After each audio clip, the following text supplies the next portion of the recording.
Good day everyone. My congratulations to the administration and faculty of Bicol High School for Arts and Culture. So, pang-2 taon na kahit na mayroong pandemya ay nagsusurvive tayo. So, kayang-kaya pa din natin yan sa mga susunod at susunod at susunod na taon. So, sa mga magulang na sumuporta sa Bicol High School for Arts and Culture, maraming salamat po sa inyo. Alam ko pong hindi nyo pagsisisihan kasi kahit na meron tayong pandemic, hindi naman nila pinabayaan ang ating mga anak.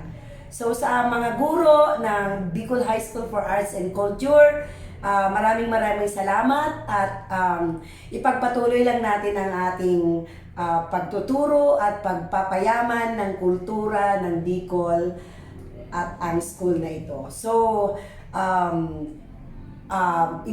sana sa mga susunod na taon ay makita natin ang isang maunlad na Bicol High School of Arts for Arts and Culture. Marami pong salamat.